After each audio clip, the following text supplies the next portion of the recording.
ও চুনারুঘাটের যুবক,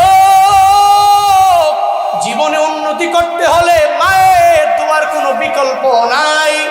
আমি প্রায় জায়গায় গেলে বলি, এই ব্রাহ্মণবাড়িয়া জেলার মধ্যে চাকরি করে অনেক দামি একজন অফিসার, বাড়ি হলো সিরাজগঞ্জ জেলা, ওই জেলার মধ্যে বাড়ি কিন্তু কাজ করে ব্রাহ্মণবাড়িয়ায়, মাসে গেলে 2-3 লাখ 4 লাখ টাকা ইনকাম করতে পারে।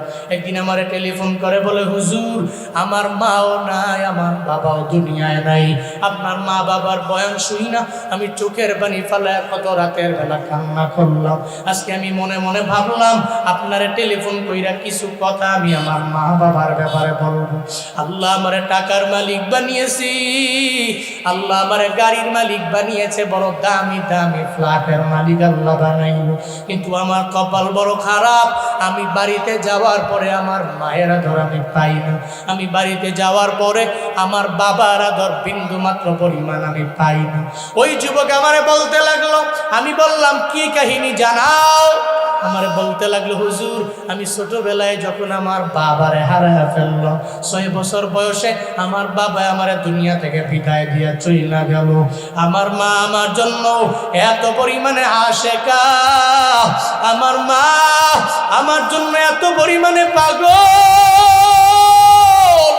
6 বছর বয়সে আমার বাবাই যখন দুনিয়া থেকে বিদায় নেয়, আমার মায় মনে মনে ভাবে অন্য একটা স্বামীর ঘরের মধ্যে গেলে আমি আরামে থাকতে পারবো, শান্তিতে থাকতে পারবো, আমার জীবনটা বড় সুন্দর হয়ে যাবে। কিন্তু মায় মনে মনে ভাবে সন্তানের তো জীবন শেষ হয়ে যাবে, তার মাও থাকবে না, বাবাও থাকবে না।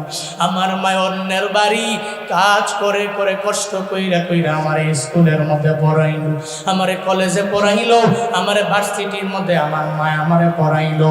হঠাৎ করে একদিন আমি ভার্সিটিতে যখন পড়তে লাগলাম, আমি বাড়ির দিকে রওনা হয়ে গেলাম। আমি নিয়ত করলাম আমি বাড়িতে যাওয়ার পরে আমার মায়ের সাথে মোলাকাত হয়ে যাব। আমি যখন আমার বাড়িতে গেলাম, আমি যা দেখি আমার ঘরটা তালা মারা। আমি ঘরটা তালা মারা দেখে মনে হয় আমার আসমানটা মাথার মধ্যে ভেঙে পড়ল। আমার মায়ে তো এই ঘর ছাড়িয়া অন্য কোনো বাড়ির মধ্যে যায় না, অন্য কোনো ঘরেও যায় না। আমি সঙ্গে সঙ্গে দরওয়াজার মধ্যে গিয়া বারবার মা বলে কাঁদতে লাগলাম। আমার মায়ের কোনো সারা শব্দ নাই। আমি দেখি দরওয়াজাটাও পরিপূর্ণ তালা মারা। পাশের বাড়ির চাচি আম্মা, ওই চাচি আম্মার কাছে গিয়া বললাম, ও চাচি আম্মা আমার মায় কই? ওই মায়ের ব্যাপারে আমার সন্ধান দাও, আমি মাকে দেখবো। মারে দেখার জন্য আমি ভার্সিটি মিস করে মায়ের দেখার জন্য আসলাম। চাচি আম্মা আমারে কিছু বলতে চায় না। হঠাৎ করে মনে হয় চাচি আম্মা চোখ দিয়া পানি পড়বে পড়বে ভাব। আমারে বলতে লাগলো, ছেলে রে তোমার মায়ের ব্যাপারে আমি কিভাবে বলবো, আমার ভিতরে আমার জানা নাই। তবে আমি তোমারে বলি, একটু আগে তোমার মায় ব্রেন স্ট্রোক করার পরে ধীরে নিয়ে গেছি। এখন সিরাজগঞ্জ মেডিকেল কলেজের মধ্যে মনে হয় তোমার মা আছে। ওই যুবক বলে, হুজুর আমি এই কথা শোনার পরে মনে হয় আসমান আমার মাথার উপরে, আমার উপরে গাড়ি পড়বে, নাকি আমি অ্যাক্সিডেন্টে দুনিয়া থেকে বিদায় নিয়ে চলে যাব। এই চিন্তা আমার নাই। আমি দৌড়ে দৌড়ে রওনা হয়ে গেলাম। আমি রাস্তা দিয়ে দৌড়াই আর চিন্তায় পড়ে থাকি, আমার মা বুঝি আমার সাইরা চলে যাবে, আমার বাবা দুনিয়ায় নাই। যদি মাও চলে যায় তাহলে আমি কারে মা বলে ডাকবো, কারে আমি বাবা বলে ডাকবো? ওই যুবক বলে, হুজুর গো। এরপরে আমি দৌড়ে যখন মেডিকেল কলেজের মধ্যে গেলাম, ওখানে যাওয়ার পরে আমি দেখি শয্যাশায়ী বেডের ভিতরে আমার মায়ের শুয়ে দেওয়া হয়েছে। একটু একটু কথা বলতে পারে। আমি মায়ের পাশে গিয়ে ওই বেডের পাশে বসলাম। আমি আমার মাকে বললাম, আমারে ছেড়ে মা তুমি কোথায় রওনা হয়েছো? আমার বাবাই তো 6 বছর বয়সে আমারে বিদায় দিয়ে চলে গেল। মা তুমি আমার সাইরা কোথায় চলে যাও? তুমি আমার সাইরা যাও না। মা গো তোমার দোয়া ছাড়া আর তোমার এই চেহারা দেখা ছাড়া তো আমি জীবনে অগ্রগামী হতে পারবো না, আমি দামি হতে পারবো না। যুবক বলে, হুজুর আমি মায়ের পাশে বসলাম, আমার মায়ের হাতে ধরলাম। আমি মারে বললাম, মা তুমি আমারে বিদায় দিও না। আল্লাহ পাক তোমারে সুস্থ বানায় দিবে। মা তুমি বিদায় নিয়ে আমারে সাইরা চইলা যাও না, তোমারে বড্ড প্রয়োজন। আমি যখন মায়ের হাতে দইরা বারবার এভাবে মায়ের দরবারে আবদার জানাইতে লাগলাম, একটু পরে মায়ের চোখের পানি ছেড়ে দিয়া বলে, সন্তান তোমার বাবায় নাই, বাবায় 6 বছর বয়সে দুনিয়া থেকে বিদায় নিয়ে চলে গেল। এখন মনে হয় আমি মাও দুনিয়া থেকে বিদায় নিয়ে চলে যাওয়া লাগবে। ও সন্তান আমারে বিদায় দাও, তবে আমি তোমার জন্য একটু দোয়া করে দিব। যুবক বলে, হুজুর আমার মা আমার হাতটাকে দইরা হবে দরবারে আবদার জানায়া দিল, আল্লাহ গো আমার ছেলেটাকে আমি এতিম বানায়া দুনিয়াতে রাইখা গেলাম, তার বাবাও নাই, এখন আমি মাও দুনিয়া থেকে বিদায় নিয়ে চলে যাওয়া লাগবে। তবে আল্লাহ গো আমি মা সন্তানের জন্য দোয়া কইরা দিলাম, তারে তুমি দুধে ভাতে খাওয়াইও, তার সম্মান বাড়ায় দিও, তার ইজ্জত বাড়ায় দিও, তার সম্মানটা বাড়ায় দিও। যুবক বলে, হুজুর আমার তো কোনো পাওয়ারে আমি চলি না, ওই যে শয্যাশায়ী বেডে আমার মায়ের শুয়া অবস্থায় আমার হাত ধইরা রবের দরবারে দোয়া কইরা দিল, ওই মায়ের দোয়ায় আল্লাহ আমারে এত পরিমাণে দামি বানায়া দিল। এখন আমার ব্রাহ্মণবাড়িয়া শহরেও ফ্ল্যাট আছে, আমি ঢাকার শহরের মধ্যে 2-3টা ফ্ল্যাটের মালিক হয়ে গেলাম। আমি দামি গাড়ি ইউজ করি, ব্যবহার করি, কিন্তু আমি বাড়ি গেলে আমার মায়ের চেহারা আমি দেখতে পারি না, আমার বাবারেও আমি পাই না। আমি চাইলেই তো এখন আমার মায়ের দামি দামি ফল কিনা খাওয়াইতে পারি, কিন্তু আমার কপাল বড় খারাপ, আমার মা তো আমারে বিদায় দিয়ে চলে গেছে। ও যুবকেরা, যেদিন মা হারাইবে ওদিন তুমি টাকাওয়ালা হবা, বাড়ির মালিক হতে পারবা, কিন্তু মায়ের বাবা না। ওদিন টাকা থাকলেও একটু দামি ফল মায়ের কিনা খাওয়াইতে পারবা না। মা কবরে চলে গেলে ওদিন চোখের পানি ফালায় কান্না করে লাভ নাই। মায়ার নবী বলছেন, ও আত আর রাসূল জাওজাতাহু আক্কা উম্মাহু, আমার উম্মতেরা এমন হবে এরা বউরে প্রায়োরিটি দিয়ে দেন, মায়ের মনের মধ্যে আঘাত দিয়া দিবে। নিয়ত করে নাও, জীবনে কোনোদিন মায়ের মনের মধ্যে আঘাত দেওয়া যাবে না। মাঝে মাঝে আমারে বলে, কেমনে দৌড়ান, কেমনে পারেন, কেমনে বয়ান করেন। আমি বলি, শুধু আমি না, সারা দেশে সারা বিশ্বের স্কলাররা যে দৌড়ায়, এদের ব্যাকগ্রাউন্ডে কি আছে জানো? কেউ তো ইলমের পাওয়ারে দৌড়ায় না, আমলের পাওয়ারে দৌড়ায় না, ইলমের পাওয়ারে দৌড়ায় না। সবারই পেছনে দেখবা আমার মাওলার দয়া, 2 নম্বরে এদের মা বাবার দোয়া, ঠিক কিনা? মায়ান নবী রাহমাতুল্লিল আলামিন দাওয়াত দিতে লাগলেন, এই আবু জাহাল, উতবা, সাইবা, ওয়ালিদ ইবনে মুগিরা, এই 3 দিন না আরো দিন আছে, এই দিন নিয়ে যাবে তোমাকে সেই দিনের কাছে। মায়ান নবী দাওয়াত দিতে লাগলেন, হাসরের ময়দান একদিন কায়েম হবে, রবের বিচারের কাঠগড়ায় তোমার আমার সবার দাঁড়ানো লাগবে। এ ব্যাপারে নবী যখন বয়ান করতেছেন, একটা পর্যায়ে নবীর উপরে আল্লাহ পাক সূরাতুল কারিয়া নাজিল করলেন। নবী পর পড়তে লাগলেন, আল কারিয়াতু মাল কারিয়াতু ওয়া মা আদরাকা মাল কারিয়া ইয়াউমা ইয়াকুনুন নাসু কাল ফারাশিল মাবসুস। মায়ান নবী বলতে লাগলেন, এই মক্কার বড় বড় কাফিরেরা, মনে করতেছো দুনিয়া শেষ হয়ে যাবে, রবের বিচারের কাঠগড়ায় তোমার আমার সবার দাঁড়ানো লাগবে না, এই চিন্তা নিয়ে আগে যাও। তবে মনে রাখো, কিয়ামতের ময়দান একদিন কায়েম হবে, হাসরের ময়দানে আল্লাহ বিচারের কাঠগড়ায় তোমার আমার সবার যাওয়া লাগবে। নবী যখন বলতে লাগলেন, ইদা জুলজিলাতিল আরদু জিলজালাহা ওয়া আখরাজাতিল আরদু আতকালাহা ওয়া ক্বালাল ইনসানু মা লাহা। সূরা জিলজালের বয়ান। পৃথিবী যখন কম্পনে প্রকম্পিত হয়ে যাবে, পুরো পৃথিবী জমিন তার নিচ থেকে যত ভারী বোঝাগুলো আছে সব এক এক করে বের করে দিব। এমন একটা হালাতে ওয়াকালাল ইনসানু মা লাহা, মানুষগুলো বলবে জমিনের এমন কি হয়ে গেল, জমিন কেন তার বোঝাগুলো বের করে দেয়। এই ব্যাপারে নবী বয়ান করে। ওদিকে আবু জাহাল যখন কিয়ামতের ব্যাপারে নবী বলে, তুচ্ছ তাচ্ছিল্য করে কথাগুলো উড়াইয়া দেয়। উতবাকে বললে এরা তুচ্ছ তাচ্ছিল্য করে উড়াইয়া দেয়। সাইবাকে বললে এরা তুচ্ছ তাচ্ছিল্য করে উড়াইয়া দেয়। একদিন নবীর সামনে গিয়া বলে, ইয়াসআলুনাকা আনিস সাআ, এই মুহাম্মদ মাতা সাআ, কখন কিয়ামত হবে? বারবার যে হাসরের ময়দানের ব্যাপারে বলল, কিয়ামতের ব্যাপারে বারবার জানাইলা, কোন সময় হবে আমাদের জানায়া দাও। আল্লাহ পাক বলেন, ও জিবরাইল, আমার নবীর দরবারে যাও, সব লোকেরা জিজ্ঞেস করবে পয়গম্বর কোন সময় কিয়ামত হবে, এই ব্যাপারে নবীকে জিজ্ঞেস করা হবে। হাই জিবরাইল, আমার নবীরে গিয়া জানায়া দাও, ইয়াসআলুনাকা আনিস সাআতি আইয়ানা মুরসাহা ফীমা আনতা মিন যিকরাহা ইলা রাব্বিকা মুনতাহাহা। ও জিবরাইল, আমার নবীর কাছে যাও, মানুষ জিজ্ঞাসা করবে কোন সময় কিয়ামত হবে। আইয়ানা মুরসাহা, মুরসাহা এর মানে হলো কোন সময় নোঙ্গর ফালানো হবে। যেমন নৌকা, একটা নৌকা নদী দিয়া যায়, নোঙ্গর কোন জায়গায় ফালানো হবে ওই ব্যাপারে মাঝি জানে।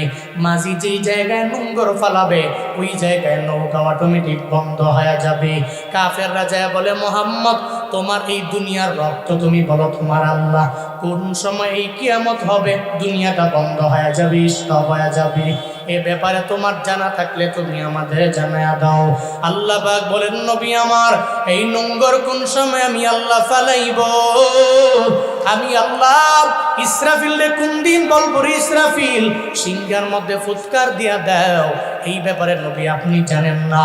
আপনাকে আমি আল্লাহ সেই জ্ঞান দেই নাই, ওই জ্ঞানে জ্ঞানী আমি আল্লাহ আপনাকে বানাই নাই। আপনার ভিতরে তো হাসরের ময়দান কোন দিন কায়েম হবে ওই ব্যাপারে আপনার জানা নাই। পয়গম্বর আমার, ইলা রাব্বিকা মুনতাহাহা, এই ব্যাপারে নোঙ্গর কোন জায়গায় ফেলানো হবে আপনার রব জানে।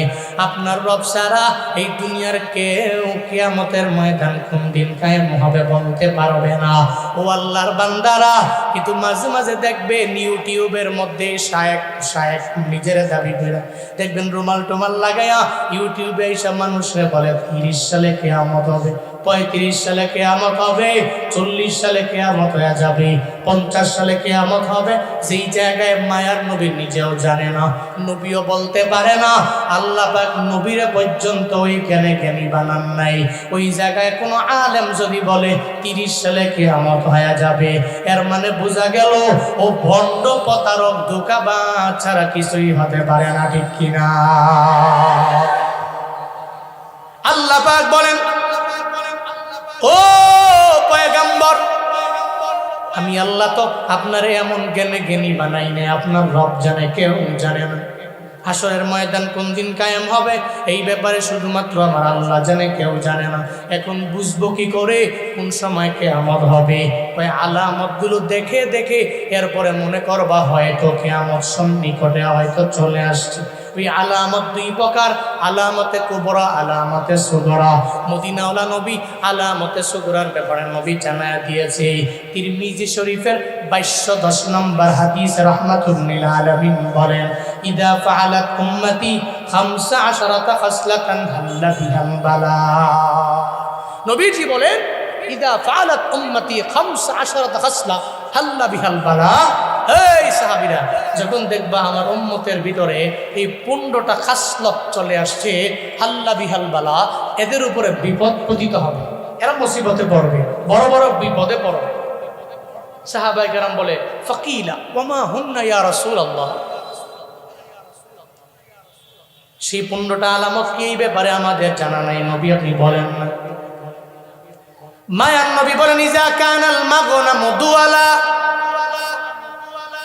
গনিমতের মাল নিজের মাল মনে করবে, মালটা গনিমতের কিছু ব্যক্তিগত মাল মনে করবে। আল্লাহ আমানাতু দুআলা, এরপরে এরা এমন হয়ে যাবে আমানাতু মাগনামা, আমানতের টাকাগুলো নিজের মাল মনে করবে, গনিমতের মাল নিজের মাল, আমানতের মাল মনে করবে নিজের মাল।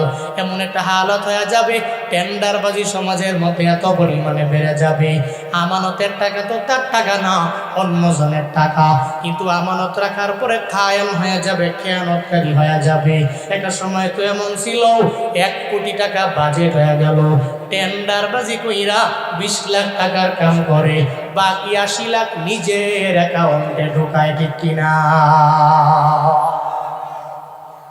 1 কোটি বাজেট, 20 লাখ 10 লাখের কাম কইরা সব ভাগ বটোয়ারা বন্টন কইরা নিজের ব্যক্তিগত অ্যাকাউন্টের ভিতরে ঢুকায়। এটা একটা সময় ছিল। ইজা কানাল মাগনামু দুআলা ওয়াল আমানাতু মাগনাম, এর আমানতের টাকাগুলো অন্যের মাল মনে করতো নিজের মাল। যদি নিজের মাল মনে না করতো তাহলে এক একজন তো 100 কোটি, 1000 কোটি, 2000 কোটি, 10,000 কোটি, 15,000 কোটি, 20,000 কোটি বেগম পাড়ায় বাড়ি বানাতে পারে না। চিল্লা কও ঠিক কিনা? এরা মনে করলো জনগণের মাল তো এটা নয়, এটা আমার মাল, আমার ব্যক্তিগত মাল। নবীজি বলছেন, আমার উম্মতের ভিতরে যখন 15টা খাসলত দেখবা, তখন বালা আসবে, মুসিবত আসবে, বড় বড় বিপদের মধ্যে এরা পড়বে। এর মধ্যে 1 নাম্বারই গনিমতের মাল নিজের মাল মনে করবে, আমানতের টাকাগুলো মনে করবে এটা অন্যের, এটা আমার।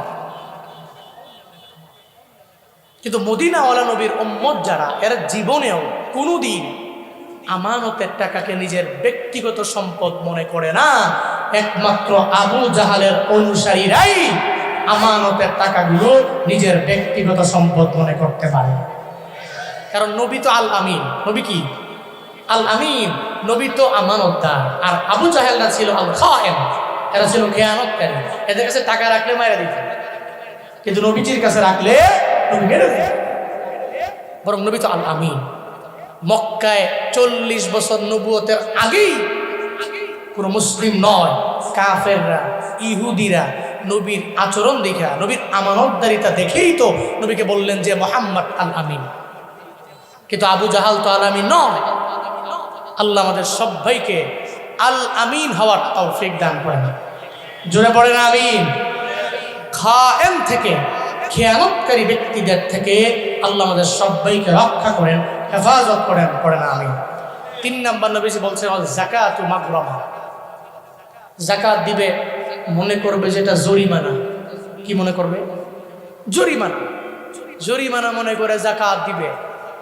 রমজান আসলে 1 লাখ টাকা যাকাত 20,000 টাকা দিয়েই বাকি 80,000 একটা বুঝ দিয়া দেয়। মনে হয় যে দুনিয়ার কোনো ব্যক্তিরে বুঝ দিল, বিষয়টাতে এমন নয়। বুঝ তো দিল আল্লাহরে। আল্লাহ কি বুঝে না এই সম্পত্তি কে দিছেন? কথা বলো না কেন? সম্পদ দেওয়ার মালিককে। আবার এগুলো সিনে নিয়ে যেতে পারে কে? রমজান আসলে আপনার যাকাত আসলো 1.5 লাখ, 2 লাখ, 5 লাখ, 4 লাখ, আপনি 50,000, 20,000, 30,000 টাকা খালি বুঝ টুস দিয়া কোন রকম বললেন যে নেও। বুঝটা দিলেন কারে? ইমামেরে, খতিবেরে, ধোকা দিলেন গরিবেরে? না, আপনি নিজেই তো ধোকার মধ্যে পড়ে আছেন। কারণ যাকাত তো আপনার উপরে ফরজ, এটা তো ফরজ বিধান। আপনি যে মুসলমান, এটা আপনার পরিচয় যে মুসলমান।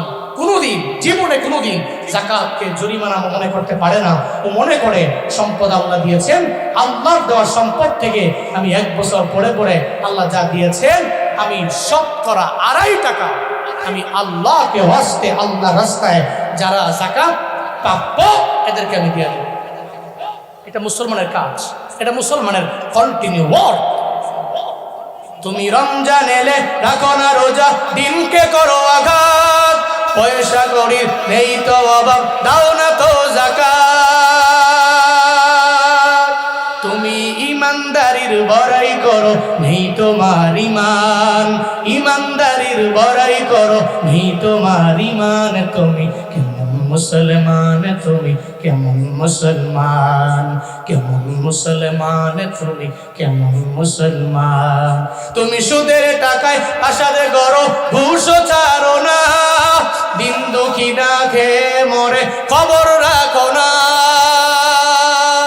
তুমি ঘুষকে অবিচার করো সাজিয়া প্রধান, ঘুষকে অবিচার করো সাজিয়া প্রধান। তুমি কেমন মুসলমান, তুমি কেমন মুসলমান, কেমন মুসলমান, তুমি কেমন মুসলমান। তুমি নবীর উম্মত দাবি করো, সুন্নাহ মানো না, নবীর অপমানে তোমার হৃদয় কাঁদে না, ঠিক কিনা? তুমি নবীর উম্মত দাবি করো, সুন্নাহ মানো না, নবীর অপমানে তোমার হৃদয় কাঁদে না। তুমি বিজাতীয় সংস্কৃতিতে সপেছ পরাণ, বিজাতীয় সংস্কৃতিতে সপেছ পরাণ। তুমি কেমন মুসলমান, তুমি কেমন মুসলমান, কেমন মুসলমান, তুমি কেমন মুসলমান?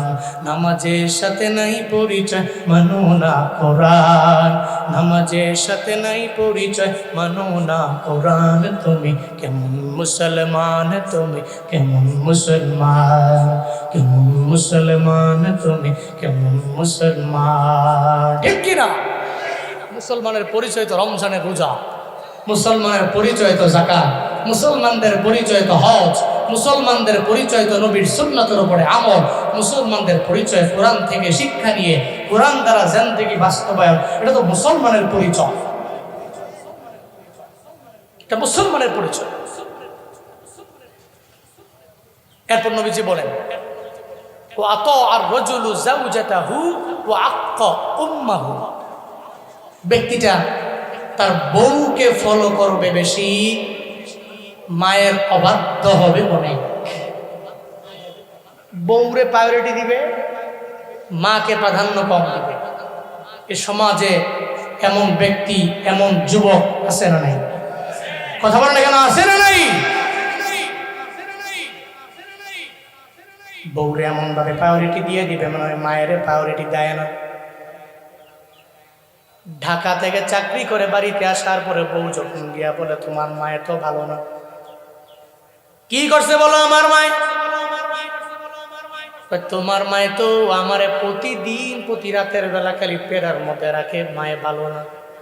আর গ্রামের বাড়িতে থাকতে পারবো না, আমারে শহরের মধ্যে বাড়ি কইরা নিয়ে যাও, একটা বাসা ভাড়া নাও, ওই বাসা ভাড়া কইরা আমারে নিয়ে যাও। বউয়ের কথা শোনার পরে একবারও মায়ের কাছে গিয়া বলে না, ও মা গো, কেন আমার তোমার পুত্রবধূটা কেন তোমার ব্যাপারে এটা বলে? একবারও মায়ের কাছে না বইলা বরং বউয়ের কথা শুই না মায়ের মনের মধ্যে আঘাত দেয়। ঢাকার শহরে আরামে বাড়ি কইরা গাড়ি কইরা ঘুমায়, মায়ের খবর নেয় না। এমন যুবক সমাজে আছে না? না।